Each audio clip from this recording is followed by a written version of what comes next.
Միքայել Դարփինյան, դիվանագետ եւ անվտանգության փորձագետ։ Նրա ուղին անցել է ԱՄՆ պետդեպարտամենտով։ Ծառայել է որպես փոխհյուպատոս Արգենտինայում եւ Ռուսաստանում։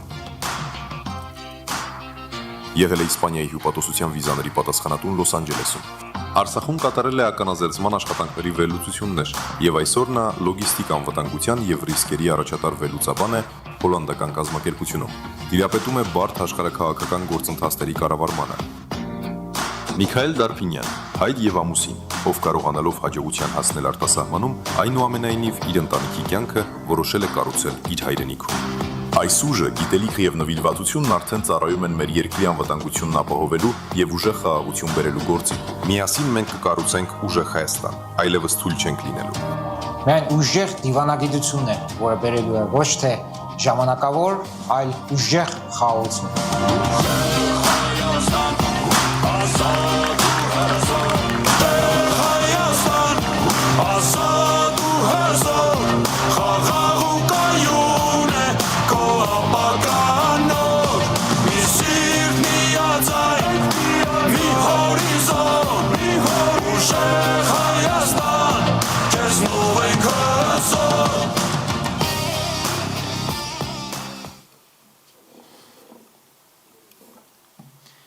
Power is a principal means of living and surviving, said the American scholar, known to a lot of us, John Mearsheimer. It's about the state's ability to defend its national interests and negotiate from a position of strength. It's about political will and strategic foresight. Ուժը ապրելու վերապրելու գլխավոր միջոցն է, ասել է ամերիկացի ակադեմիկոս Ջոն Միրսհայմերը։ Սա սեփական պետության շահերի պաշտպանելու կարողությունների եւ ուժեղ դիրքերից բանակցելու մասին է։ Սա քաղաքական կամքի ու ռազմավարական համբերության մասին է։ Dear compatriots, it's a genuine honor to speak before you today. I'm one of the millions of Armenians born outside the homeland. I've lived and worked in many countries. Yet my gaze has always been towards home, towards Armenia, towards this last small refuge that remains from the glorious pages of our history. Ողջունում եմ ձեզ, սիրելի հայրենակիցներ։ Այսօր այստեղ ելույթ ունենալն ինձ համար իսկական պատիվ է։ Ես այն միլիոնավոր հայերից մեկն եմ, ով ծնվել է հայրենիքից դուրս, ապրել եւ աշխատել բազմաթիվ երկրներում։ Բայց հայացքս միշտ եղել է միտված դեպի տուն, դեպի Հայաստան, դեպի այս փոքր հանգրվանը, որ մնացել է մեր պատմության փառահեղ էջերից։ I could name the US, Russia, Spain, Argentina, and many other countries where life has taken me. But I consider my years in Artsakh as the best years of my life, years when we were strong, when we had prevailed, and we were feeling the true result of national unity. Ես կարող եմ թվել մի շարք երկրներ, ԱՄՆ, Ռուսաստան, Իսպանիա, Արգենտինա, երկրներ, որտեղ ես ապրել եմ, բայց Արցախն եմ համարում իմ ապրած տարիների լավագույն ժամանակաշրջանը, երբ ուժեղ էինք։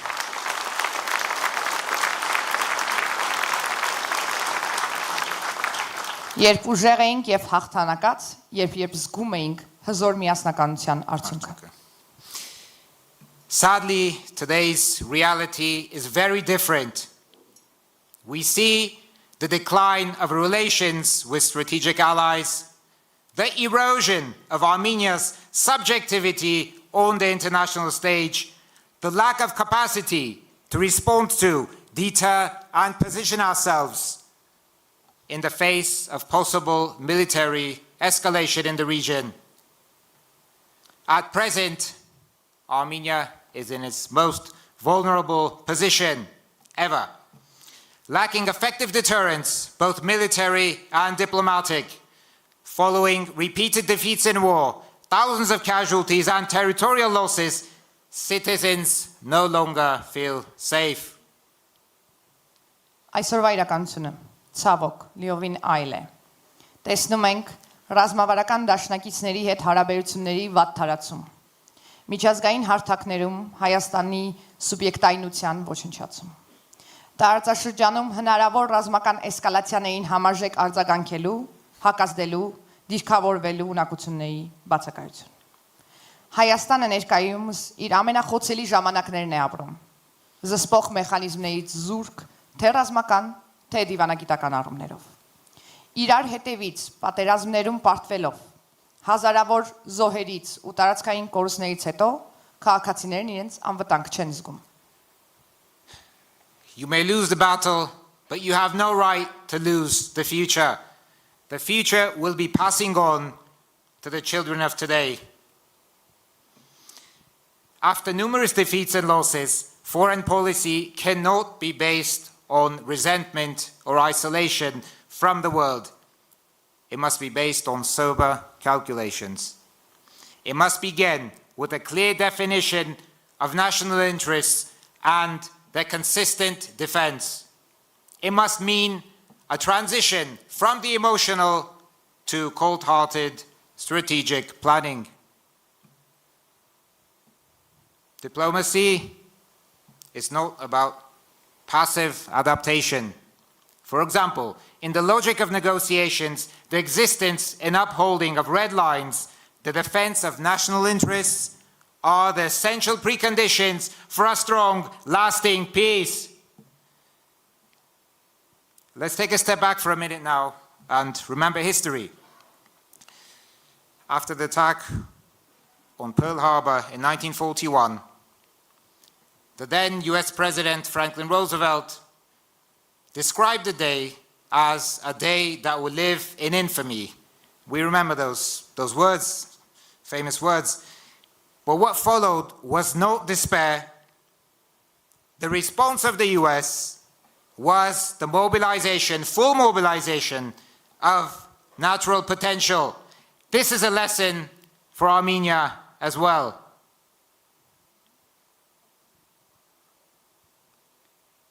Դու կարող ես պարտվել մարտը, բայց իրավունք չունես պարտվել ապագան։ Այն ապագան, որ ժառանգելու են այսօրվա երեխաները, այսօրվա երիտասարդները։ Պարտություններից ու կորուստներից հետո արտաքին քաղաքականությունը ոչ թե աշխարհից նեղանալու, մեկուսանալու, այլ հստակ սառը հաշվարկների քաղաքականություն է պարտադրում։ Սա նշանակում է ազգային շահերի սթափ սահմանում եւ հետեւողական առաջմղում։ Սա նշանակում է անցում էմոցիոնալ ռեակցիաներից դեպի սառը դատող ռազմավարական պլանավորման։ Դիվանագիտությունը пассив հարվարողականության մասին չէ։ Եվ բանակցային գործընթացների տրամաբանության մեջ կարմիր գծերի արկայությունը եւ պահպանումը, սեփական ազգային շահերի պաշտպանությունը, գլխավոր նախապայմաններն են երկարատև խաղաղության։ Եկեք մի պահ անդրադառնանք պատմությանը։ 41 թվականի Pearl Harbor-ի հարձակումից հետո այն ժամանակ ԱՄՆ նախագահ Ֆրանկլին Ռուզվելտն այդ օրը անվանեց մեջբերում ամոթալի օր։ Բոլորս գիտենք այդ բառը։ Բայց ինչ եղավ հետո։ ԱՄՆ արձագանքը դրան եղավ ոչ թե հուսալքությունը, այլ ազգային ներուժի մոբիլիզացումը, եւ սա պետք է լինի քաղված դաս նաեւ Հայաստանի համար։ The strengthening of Armenia will be achieved through the reinforcement of state institutions, diversification of alliances, and restoring Armenia's full standing in the international arena. This is a path that many states in crisis have taken before us. Now, I'm guided not by illusions, but by sober judgment. Today, no lasting peace is possible without a stable and developed national security system. Strong armed forces complemented by skilled diplomacy. Therefore, defense spending should not be reduced, but on the contrary, not a single resource should be spared for strengthening the armed forces. Հայաստանի հզորացումը կայանալու է պետական ինստիտուտների ամրապնդման, դաշնակիցների դիվերսիֆիկացիայի եւ միջազգային հարթակներում սուբյեկտայնության վերականգնման միջոցով։ Նույն կերպ, ինչպես սա արել են ճգնաժամային պայմաններում գտնվող բազմաթիվ պետություններ։ Ես հեռու եմ երևակայություններից եւ առաջնորդվում եմ հստակ հաշվարկներով։ Այսօր որևէ խաղաղություն հնարավոր չէ առանց կայուն, զարգացած ազգային անվտանգության համակարգի, ուժեղ զինված ուժերի եւ դրանց փոխ լրացնող հմուտ դիվանագիտության։ Հետևաբար զինված ուժերի բյուջեն ոչ թե պետք է կրճատել, այլ ընդհակառակը պետք է որևէ լումա չխնայել մեր զինված ուժերի հզորացման համար։ Diplomacy can achieve remarkable results when you have political will and a capable team. Diplomacy may be the art of the possible, but what is possible becomes far more limited when the homeland is weak from within. One of strategy's oldest rules. Only the balance of our strong armed forces and skilled diplomacy can help create effective deterrence mechanisms, and together they're capable of preventing any external aggression. That is the essential role of diplomacy in safeguarding a nation's security. Դիվանագիտությունը կարող է հրաշքներ գործել, եթե կա քաղաքական կամք եւ կա հմուտ թիմ։ Որքան էլ որ դիվանագիտությունը հնարավորի արվեստը լինի, այդ հնարավորությունները խիստ սահմանափակ են, երբ թիկունքը թույլ է։ Ռազմարվեստի ամենաառաջին կանոններից է ուժեղ բանակի եւ ուժեղ դիվանագիտության հավասարակշռումը ստեղծում է զսպման գործուն մեխանիզմներ, որոնք միասին ունակ են կանխել ցանկացած արտաքին ագրեսիա։ Սա է դիվանագիտության էական դերը երկրի անվտանգության մեջ։ Today, there's no substitute for a pragmatic foreign policy centered exclusively on Armenia's national interests. And it's precisely for this reason that the Strong Armenia Party's candidate for Prime Minister, Mr. Samvel Karapetyan, with his global connections, experience in managing large-scale systems, operations, proven skills in negotiation and leadership, is uniquely equipped to secure Armenia's national interests. This is the future desired not only by citizens of Armenia, but also by the millions of Armenians in the diaspora, who in difficult times have shown extraordinary commitment from around the world, expressing their profound concern for the security and prosperity of the motherland. The diaspora has always stood ready for the homeland. It stands ready today as well. Now the hours come when the homeland, Armenia itself, must stand prepared for the diaspora. Պրագմատիկ ու միայն Հայաստանի շահերը սպասարկող արտաքին քաղաքականություն, այլ տարբերակ չկա։ Եվ հենց ուժեղ Հայաստան կուսակցության վարչապետի տեխնացուն, պարոն Սամվել Կարապետյանը, իր համաշխարհային կապերով, մասշտաբների կառավարման փորձով, բանակցային ու առաջնորդի հմտություններով կարող է դա ապահովել։ Նա կարող է ստեղծել ուժեղ Հայաստան, որտեղ մենք եւ մեր սերունդները կլինենք ապահով։ Նման ապագա ցանկանում են ոչ միայն Հայաստանի քաղաքացիները, այլև մեր Սփյուռքի միլիոնավոր հայրենակիցները, որոնք դժվար օրերին հսկայական ներգրավվածություն են ունեցել աշխարհի տարբեր վայրերից, արտահայտելով իրենց լուրջ մտահոգությունները հայրենիքի անվտանգության ու բարգավաճման հանդեպ։ Հայրենիքի համար Սփյուռքը միշտ էլ պատրաստ է եղել։ Այսօր էլ է պատրաստ։ Ժամանակն է, որ հայրենիքը, Հայաստանը եւս լինի պատրաստ Սփյուռքի համար։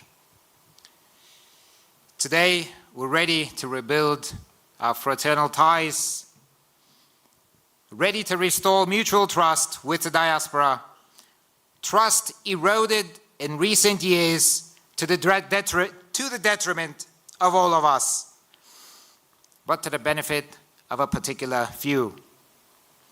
The homeland for the diaspora for the homeland.